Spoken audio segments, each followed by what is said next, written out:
Hey guys, this is Nia. Welcome back to my channel. Today I will be painting a cup of tea with custard biscuits. This is just a short doodle session with this sketchbook that I claimed I was going to finish by this year as a New Year's resolution. Well, let me just tell you it's not going well. What a way to start this video. I haven't painted much on this sketchbook for a while now. In fact, I actually made a new sketchbook recently, which I will be painting on later in the next video. Doodling on this again made me realize that I forgot how the paper felt, which means I should be painting or drawing on this sketchbook more, but probably not for YouTube. I really don't know at this point, but if you guys would like to see more paintings by me, feel free to follow my Instagram account at ig_nianiani. I'm planning on being more active on it, so if you're interested in seeing other paintings, you know where to follow me. The link will also be in the description box down below. It does seem like I always complain about this paper whenever I'm using it, but the thing is, I'm just not used to the effects of the strokes it gives out. It gives off a totally different charm to what I'm used to, especially when it's recorded, because the paper is somewhat of a creamy color, so it's a little bit hard to edit and make the painting look a little bit more clear.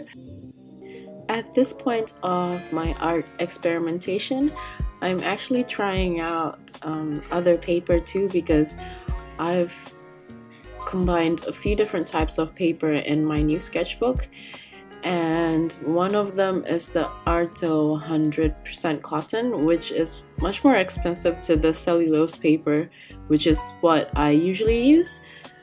Thinking that 100% cotton must be better, it is 100% cotton and it is more expensive, and I already like the cheaper version of the cellulose paper, so I thought, why not give this a go and just buy a bulk of it.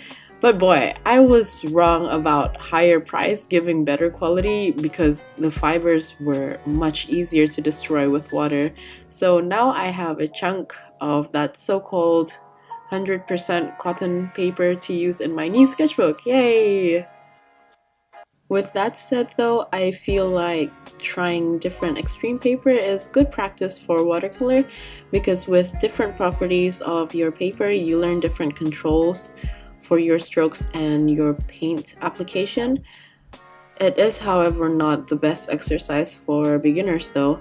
For beginners, I would suggest to stick to one type of watercolor paper that you're comfortable with and keep working with it until you get a good feel, because if a beginner who doesn't have good handle of watercolor yet tries to keep changing the tools and materials, I feel like, well, personally, your motoric muscles are not used to that one type, and yet it's trying too many different things all at once, and it'll end up being very confusing in the end. For instance, for the case of this sketchbook, the paper is hot pressed and the fiber doesn't really absorb the paint. In fact, the paint feels like it stays on top. So I should apply the paint with a larger brush next time to avoid really streaky textures from a small size brush when I'm trying to do a flat wash. And as for my other sketchbook that I haven't shown you guys, the quote-unquote 100% cotton one, the fibers are easily broken, so I have to be much more efficient with layering colors and heavy washes, because the fiber soaks up the paint so easily and just breaks down after a few layers. This also means that I have to work quickly, because once a lot of the paint is soaked in, if you continue on the wash, you can see a line where the paint previously dried out in much shorter amount of time that I'm used to.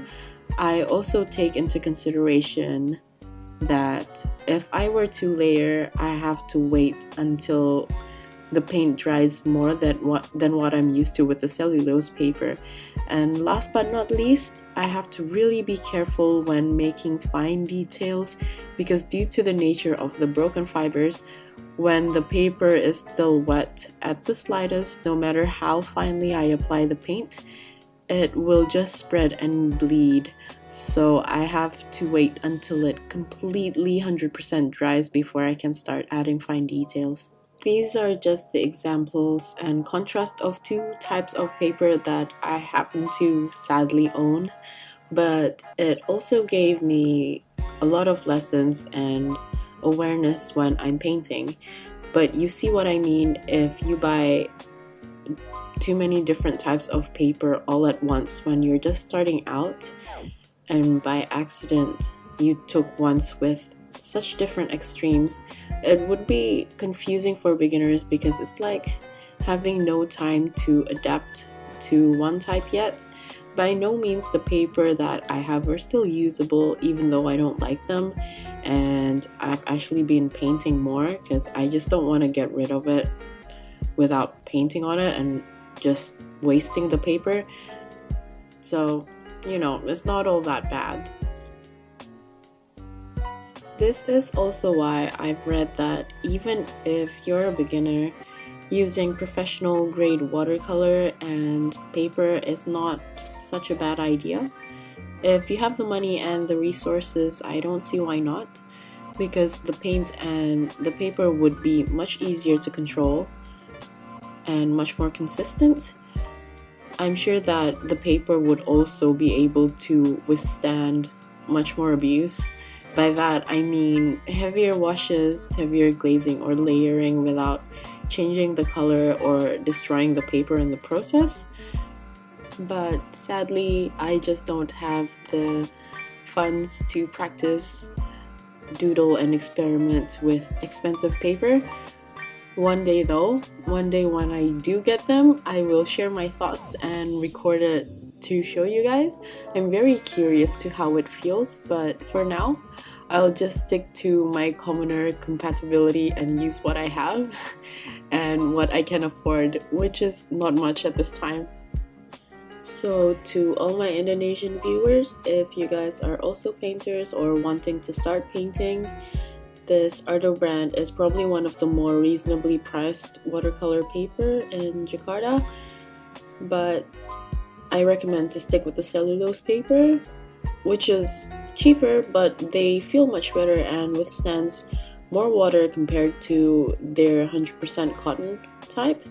And I guess for my international viewers, I just have to say, be wary when 100% cotton paper is decently priced, because they're not cheap usually. So just try it out. Try a small amount first to make sure that they're comfortable enough to use before buying a whole chunk, due to the excitement of being able to afford 100% cotton paper. I personally find if you're just starting out with watercolors, or if you're in the middle of learning, using cheaper materials would actually give you more freedom to experiment, rather than being scared of wasting an expensive paper, because they can be quite intimidating. Like, you would feel the pressure to make a masterpiece and you'll end up postponing the painting because this expensive watercolor paper is only worth your best effort.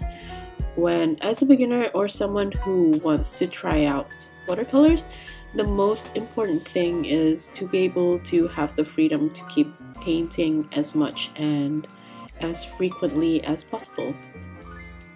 So that's it, guys. That's my painting and my semi-rant for buying the wrong paper. But I hope you guys enjoyed this video. Hope you guys learned something from this, and I'll see you at the next video. Bye!